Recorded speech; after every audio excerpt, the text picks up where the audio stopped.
Sabi sa report ng Bira Files, itong si Sara Diskaya, pamangkin daw mga kababayan ni Pasig Political Dynasty Patriarch Vicente Eusebio, yung dating mayor po sa report ng Bira Files na pinablis ng columnist and writer na si Antonio Montalban II.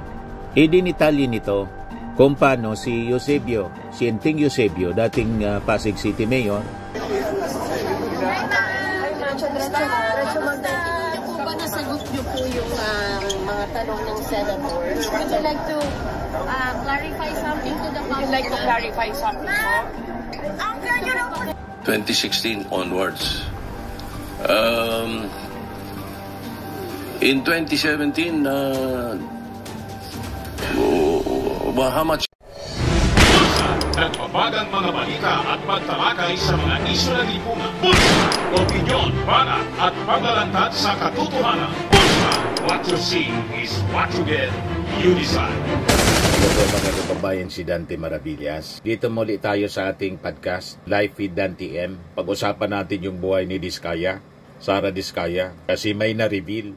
Ayan sabi sa report ng Bira Files, itong si Sara Diskaya, pamangkin daw mga kababayan ni Pasig Political Dynasty Patriarch Vicente Eusebio, yung dating mayor po ng Pasig. Ayun. So ibig sabihin, hindi man pala ito galing sa simpleng pamilya. Nepo baby pala din ito mga kababayan. Nepo baby. Itong si Sara Diskaya. Pero kanina, sa pagkukulit ng mga reporter sa mainstream media, ayaw sumagot after ng hearing ng Senado sa investigasyon sa mga ghost and anomalous flood control projects. Ngayon sabi rito, Contractor Sara Diskaya, now under Senate scrutiny over alleged anomalous flood control projects, was reportedly aided early in her career ng kanyang maternal uncle na si dating Pasig City Mayor Vicente Enting Eusebio. Sa report ng Bira Files na pinablis ng columnist and writer na si Antonio Montalban II, idinitalye nito kung paano si Eusebio, si Enting Eusebio, dating Pasig City Mayor, tinulungan itong pamilya Diskaya para makakuha ng mga kontrata, lucrative city contracts. Noong panahon na si Sara at ang kanyang asawa na si Curly were struggling financially after returning from abroad. Yung kanilang construction firm reportedly rose to Class A status overnight, almost overnight, allegedly bankrolled by City Hall funds. City Hall funds, yung ginamit mga kababayan. So public money pa rin yung ginamit.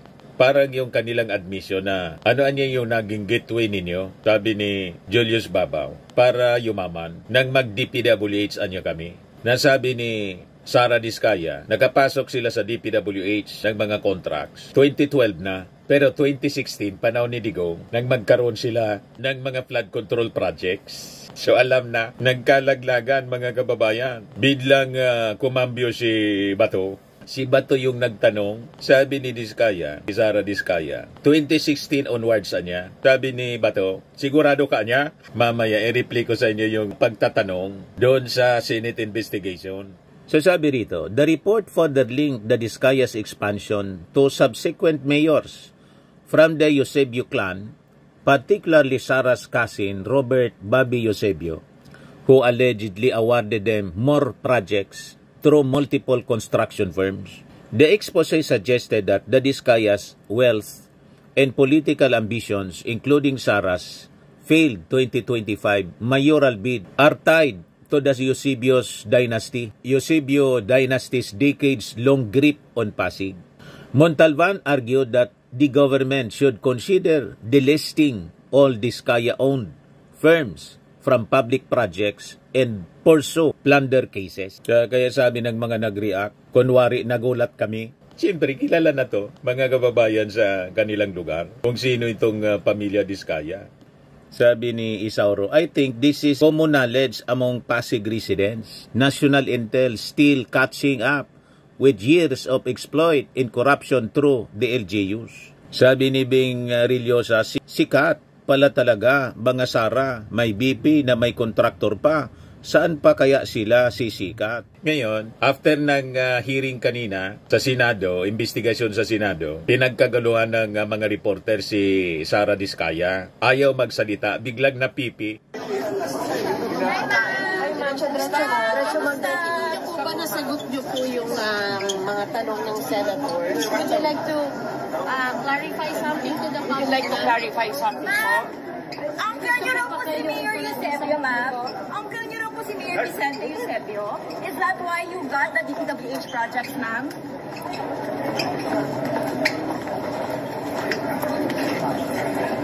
Will you be at tomorrow's probe, ma'am? Ma'am, will you be attending tomorrow's probe? Si Mayor Vicente Eusebio daw po ay inyong uncle, ma'am. National po ba kayo? Ma'am? Ma'am? British national po ba kayo? Ma'am? Ma'am, dadating din po ba si Sir Curly? Dadating din po ba si Sir Curly? Biglang napipi. Ayaw na magsalita, mga kababayan. Ito naman po, yung may-ari ng Wawaw Construction Company na involved sa ghost flood control project sa Bulacan. Project nyo? Hello, sir? Sir, hindi na po ba kayo nakukonsensya dun sa mga dami ng ghost project po ng Wawaw? Sir? Direkta ng sinabihan ng mga reporters. Hindi ba kayo nakukonsensya sa mga ghost projects ng Wawaw? Ayaw yun magsalita. Mga kababayan, kanina pa, in-invoke niya yung right to against self-incrimination. Kasi ba naman, tinatanong ng mga senador ni Joel Villanueva saka ni Jingo Estrada kung may ghost flood control project anya kayo. Siyempre, hindi yung nagsasabi na mayroon. Sabi nga natin kanina sa isang video natin, ang dapat sana, armed with documents, yung mga senador, iko-confront na lang nila based doon sa document na nagsasabi na ito, ghost project ito, pero nakobra ninyo based sa mga documents na hawak sa resibo. Dapat ganun. Kaya magkaduda po yung mga pagtatanong nitong ating mga senador, lalo yung mga kaalyado ni Digong, lalo't nasa katabi nila, harap nila si Mark Villar, dating DPWH Secretary. Malamang yun ang dahilan kung bakit ayaw magsalita ni Wawaw. Yung Wawaw, naging pipi. Nabawasan pa yung mga luxury cars ni Sara Diskaya, 28 na lang. Sabi ko rin, naging 28 na lang. Ito, yung ilan sa mga luxury vehicles ni Diskaya, pinablish ni Risa Ontiveros. Rolls-Royce, 42 million. Mercedes, 22 million. Bentley, 20 million. Matindi. May isa pang Mercedes, G63, 20 million. Cadillac, Escalade, 11 million. Tapos may 8 million. Plus 8 million. May GMC, 11 million each. So dalawa pala. May suburban Chevrolet, 3 million. Medyo mura-mura. Range Rover, 16 million. Matindi. May isa pang Range Rover Defender, 7 million. Range Rover Evoque, iba-iba pala 5 million. Yung pinakamahal, autobiography. Itong Rolls Royce, binili niya dahil sa payong. Pakinggan natin mga kababayan yung pagtatanong ni Tito Sen. Problema natin dito, Your Honor, Mr. President. Now, all of this, ang pagkakaalam nga namin, ang may-ari nito ay sila Mrs. Diskaya. And Mrs. Diskaya is here. So, pwede po bang, Mrs. Diskaya, pwede po bang ibalita nyo sa amin, ikwento nyo sa amin yung napanood namin sa inyo sa television na sinasabi ninyo. Kailan po kayo unang nagkaroon ay kumita ng bilyon sa construction industry? Anong taon po yun? Morning po. Billion po. Opo. Kwento narinig po namin sa television, sinasabi nyo sa interview nyo dahil tinanong kayo kung anong naging gateway para gumanda ang buhay nyo. Sabi nyo kayo hindi naman nakakaangat ng araw. At tapos sabi ninyo ay noong DPWH na kami. Yun po yung sagot ninyo So, at tinanong kung magkano at sabi nyo bilyon. Kailan po itong unang bilyon na kumita kayo sa DPWH? For the knowledge of everyone, so St. Gerard, Alpha and Omega, we have been in the construction business for 23 years. So I would presume na in the 23 years, pwede naman siguro kami po kumita. Yung billion, when I said DPWH, because prior to that, we were in local government. So ang hirap makasingil sa local government. They spliced the video that was taken of me and just mentioned the DPWH. So, contractor na po kami for 23 years. So you're saying that the television station and the persons interviewing you and your answers? I think so, sir. Kasi I did mention that I was doing local government as well as private po. If I may, with the permission of the chairman, Senator President Pro Tem. Ma'am Sara, ano ba naging trabaho niyo bago kayo pumasok sa mga kontrata sa gobyerno? So, ang sinasabi ni Sara Diskaya, yung pagtatanong ni Tito Sen, kung inedit, I think so, Anya. Inedit daw yung report doon sa narinig ni Tito Sen, yung narinig natin sa interview ni Julius Babaw. Ulitin natin po kasi may biglang pumasok na interruption. You're saying that the television station and the persons interviewing you edited your answers? I think so, sir. Kasi I did mention that I was doing local government as well as private po. If I may, with the permission of the chairman, Senator President Pro Tem. Ma'am Sara, ano ba naging trabaho niyo bago kayo pumasok sa mga kontrata sa gobyerno?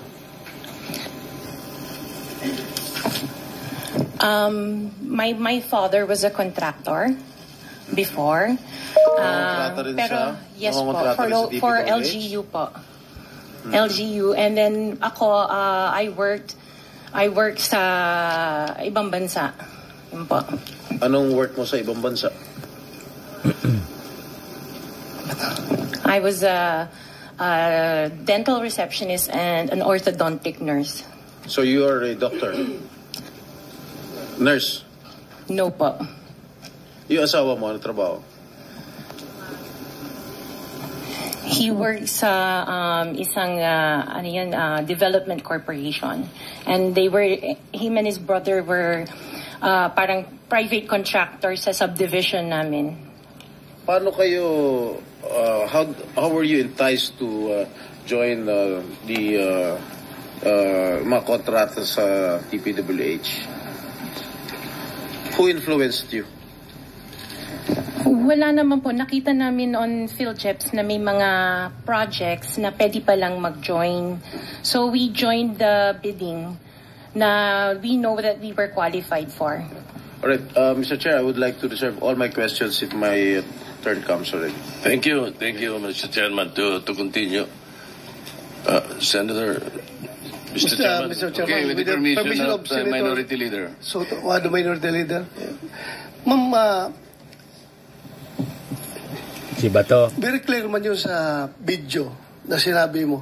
Kung kailan kayo kumita ng malaki, sabi mo, noong nag-DPWH na kami.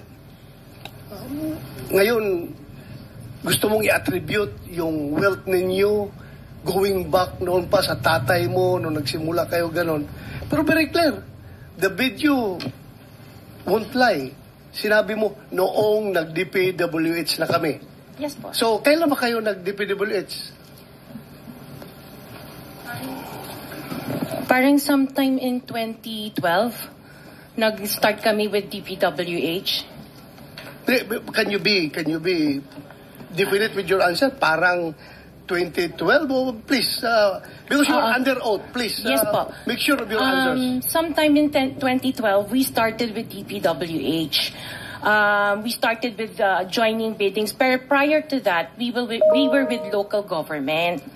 Yung mga flood control projects, kailan kayo nag-engage ng flood control projects sa DPWH? Siguro mga 2016 onwards. Please make sure of your answer. Yes po, 2016 onwards po.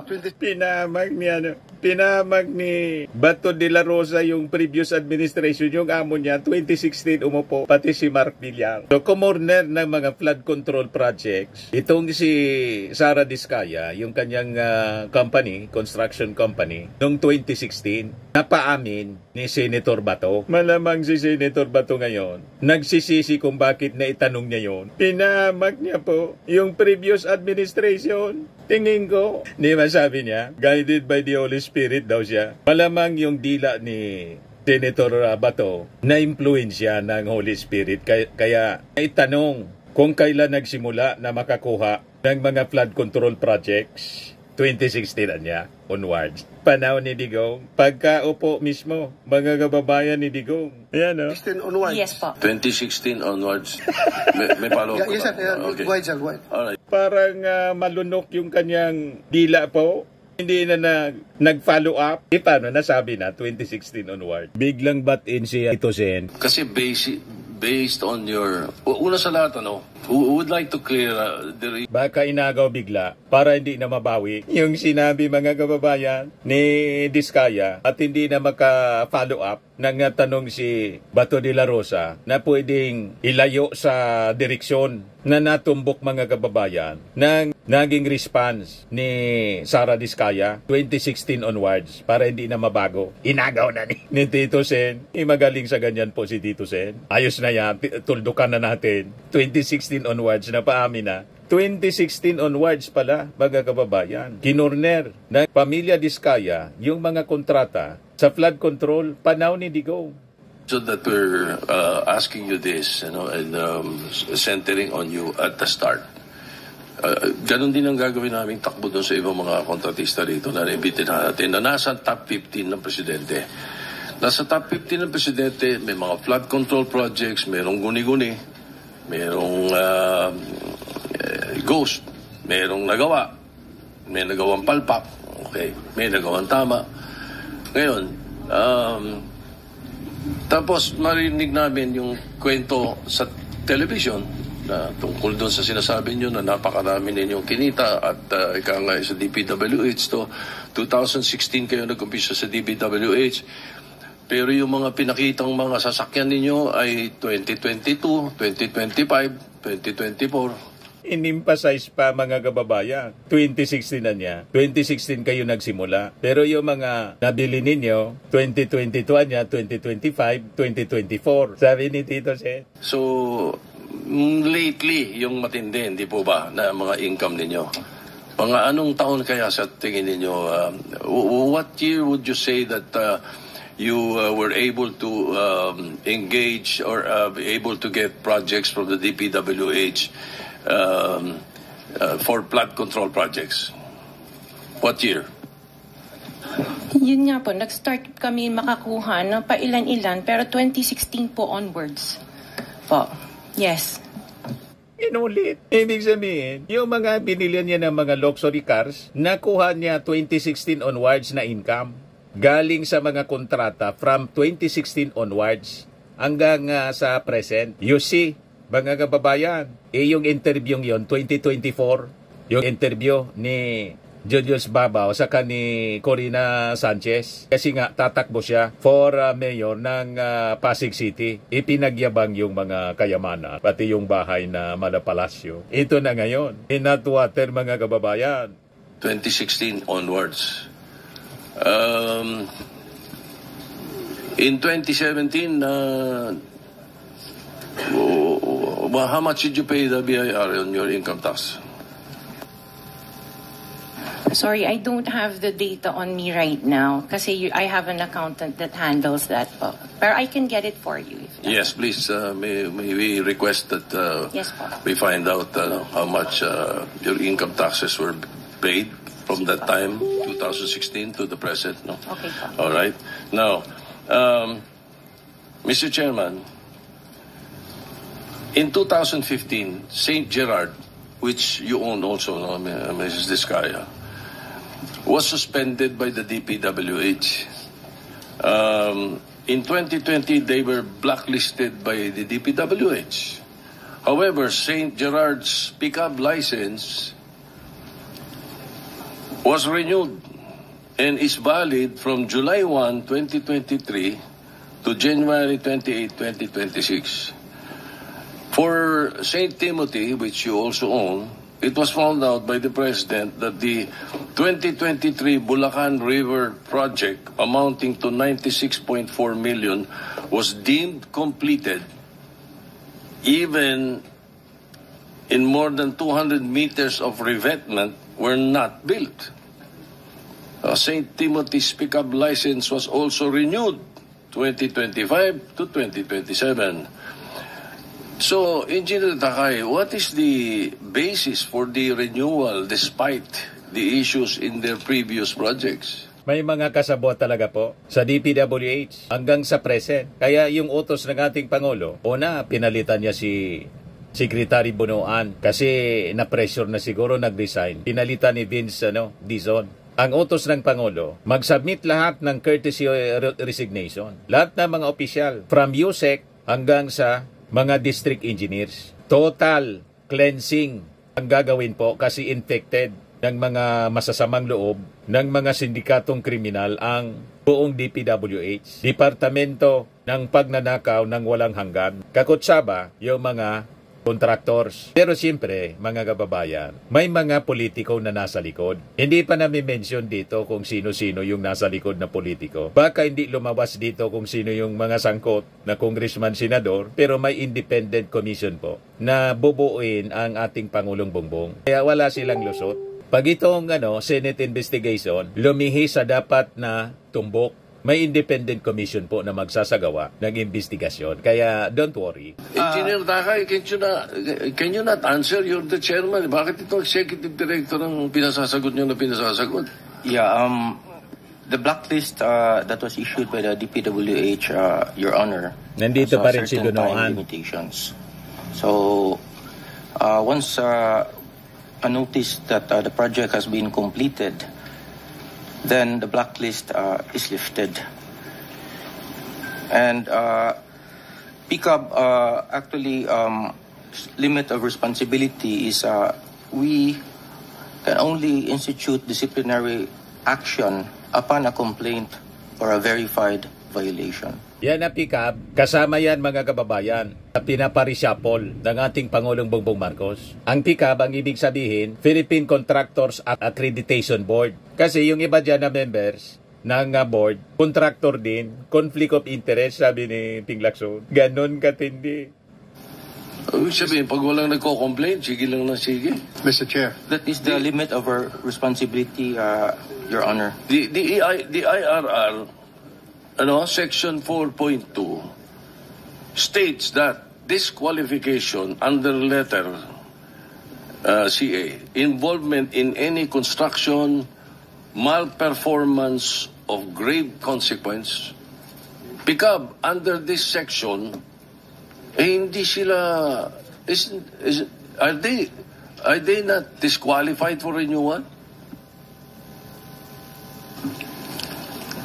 The blacklist, Your Honor, is issued by the DPWH. If the blacklist is lifted by the implementing agency, then their licenses can be renewed.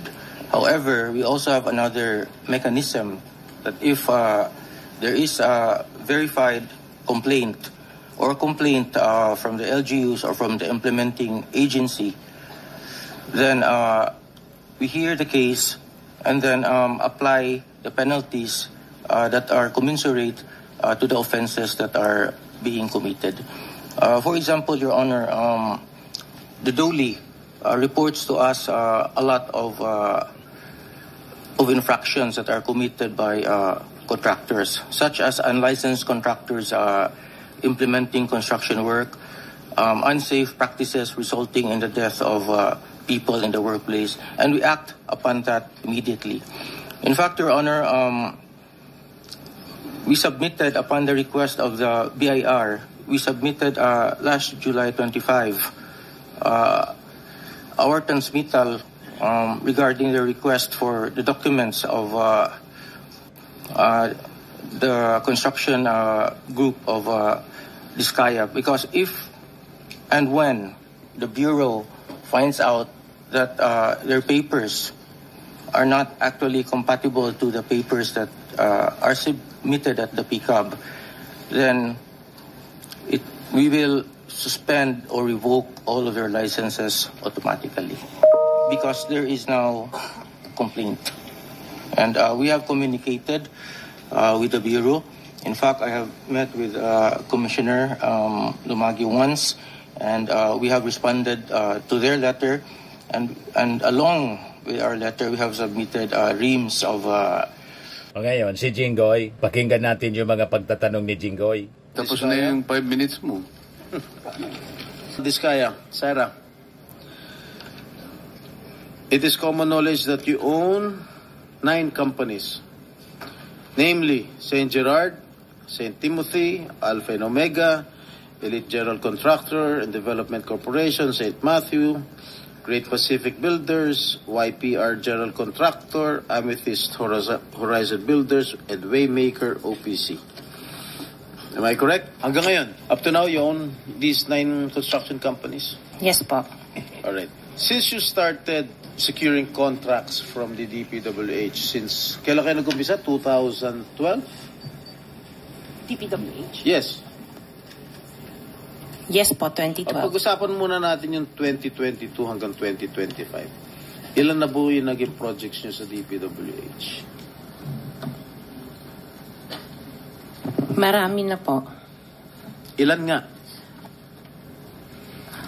I don't have Mahigit the figure. 400? Mahigit 500? Within the span of 3 years. Alatado man si Jingo Estrada. 2012, nagsimula sa DPWH at pumasok ng kontrata sa mga flood control 2016 onward. Ang tanong ni Jingoy, ilan na daw na kontrata sa DPWH from 2022 to 2025? Bakit hindi 2016 to 2025? Di ba? Dito muna ang pag-usapan natin. Bakit ito lang yung pag-usapan? Yung span of 3 years? Paano yung 6 years ng previous administration? So wag na muna pag-usapan pala. Sa susunod na. Di ba po? Masyadong alata si Jingoy. I don't have the figures po. Estimate lang po, ballpark. Give me a ballpark figure. Siguro po, mga 400 ganun. Siguro? I'm really not sure. Okay. I don't have the figures with me. Sa loob, sa bawat taon, ilang bidding ang sinasalihan mo?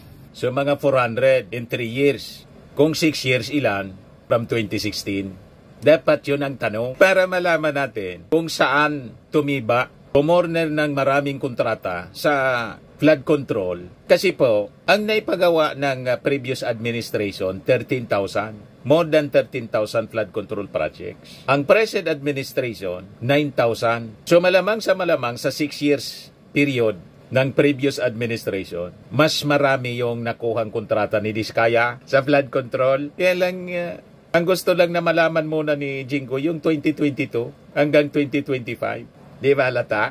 Halatado masyado? Marami po kaming sinasalihan na bidding. All flood control projects? No po. Ano pa yung mga projects? Buildings, kalsada. Nationwide or only in Metro Manila? Nationwide po. Nationwide. Alright. Pero yung bulk ng mga projects na award sa'yo ng DPWH, mostly sa Metro Manila. Am I correct? Sa probinsya po. Sa iba-ibang lugar. No, the bulk of your contracts. Here in Metro Manila? No po, outside Metro Manila. Where outside? Where outside of Metro Manila? We have in Romblon, Cebu, Bohol, Bacolod, Zamboanga. Hindi naman po kami namimili ng lugar. May Ghost Project? Wala po. Sigurado ka? Opo, Kaya definitely. ka dahil pag meron kami madiscover na may Ghost Project, pakukulong kita rito. Minimum totoo. Wala po talaga. Meron ka mga pictures na lahat ng mga proyekto ginawa mo? Yes po, meron po kami. Lahat ng mga 400 projects, meron kang litrato? Yes po. O i-submit mo rito sa committee. Okay po. Okay. Sa mga bidding na sinasalihan mo ng mga kumpanya mo, itong 9 na kumpanya, ilang beses kayo nanalo? At ilang beses, kung natatalo rin kayo sa Actually, bidding, I ilang don't beses have kayo the natatalo? actual figures, pero sa napanalunan, very minimal lang po talaga, mga 2%. Pero ang dami namin projects po na sinasalihan na bidding. So, sa loob ng isang taon, pag nagbibidding isang kumpanya mo, halimbawa itong yung Alpha Phi Omega, Ilang beses kayo nag-bid sa isang taon at ilang beses kayo nanalo? Madami po kaming sinasabi. I really don't have the figures right now, You know, but I if can... you come here, you have to come here prepared. Yes, You do po. not come here unprepared. Alam mo na, tatanungin ka eh. Ikaw sikat na contractor, papa-interview ka. Oh. You have to come here prepared. Your Honor, I am prepared for the flood control projects that you are mentioning. I have the statistics of how many I bidded and how many I lost and how many I won. Okay, you mentioned it to us right now.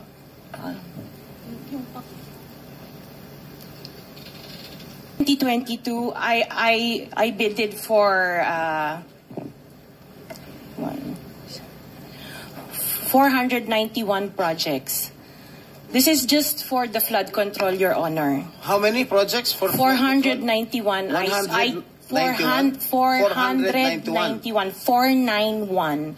I joined the bidding. Po. Oh. This is in 2022. I only got 71 projects from the 491 na sinalinan ko po. 71 only. How many companies? This is just for Alpha and Omega po. What about the other companies? What about the other 8 remaining companies that you own? I don't have the statistics for that because I was only called as Alpha and Omega. You admitted earlier when I asked you if you own these 9 companies and you answered in the affirmative. Right now I'm asking you kung ilan yung 71 flood control projects na napanalunan ninyo. Now you're only speaking in behalf of Alpha Phi Omega. Kanina sinabi mo, ikaw may-ari ng Siyam. Why can't you answer in behalf of the 8 remaining companies? Kasi po, yun lang yung na-prepare po namin for today's hearing. What about the representative of the other construction companies? Itong si Rimando. How many? You're representing St. Timothy. Good morning po, Mr. Chairman.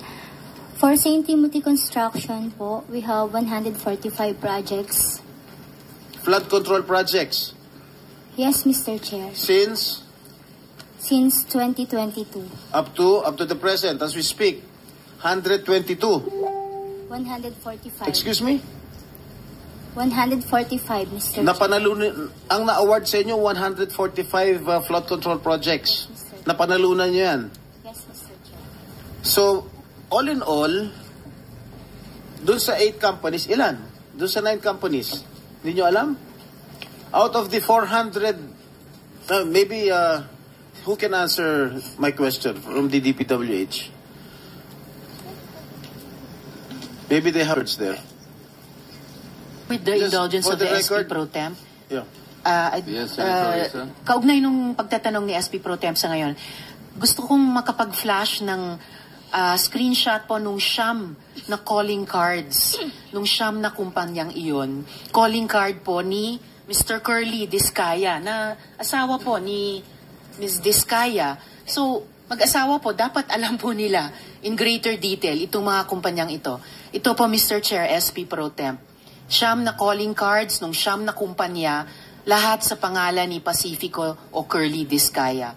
So dapat po mas alam po, both ni Ms. Sara Discaya at Ms. Roma Discaya Rimando, ang mga detalye na tinatanong ni SP Pro Temp. Salamat, Mr. Chair, at SP Pro Temp. Thank you, Senator Risa. So yan po, mahabang pagtatanong. Ito lagi nating tatandaan sa buhay po, you become what you believe. Ako po si Dante Maravillas. Bye-bye. God bless. Ito naman po, Firmax Firming and Lifting Cream. Pinapahid po sa mga pulses in affected area. Mainam po sa paninigas ng mga kaso-kasuan. Ito naman po, Automax Radiant Serum. Sa mukha naman yung application. Anti-aging po siya. You will look 10 years younger than your age. Sa mga cancer patients naman po, baka lang gusto ninyo itong itry. Neng siya Red Mix Fruit Drink. Hindi mo po siya gamot, food supplement siya. Kaya lang, gawa siya mga kababayan sa goji berry. Yung goji berry may anti-cancer properties. O ngayon, yung mga inquiries ninyo, dumiritso na lang kayo sa aming messenger sa Facebook para masagot namin agad. Ayos pa? Ayos na ayos niya, Mr. Maravilla.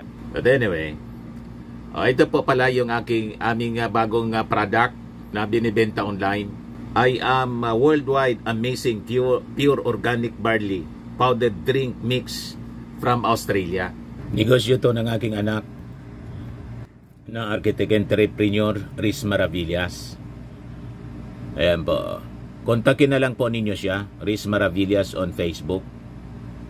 Ang mga health benefits niya: boost immunity, improves digestion, enhance energy levels, packed with antioxidants, prevent cancer. Sa mga nagana po ng malinis and spacious fitness gym, pumunta lang po kayo sa aming Colossal Fitness Gym. May Grab Car Rental din po kami. Ito naman po yung bago naming product na binibenta online. iGlow Serum, whitening po siya. Tingnan ninyo yung epekto sa aking anak na architect before and now. Yung mga inquiries po ninyo, dumiretso na lang kayo sa kanyang Facebook account, Riz Maravillas.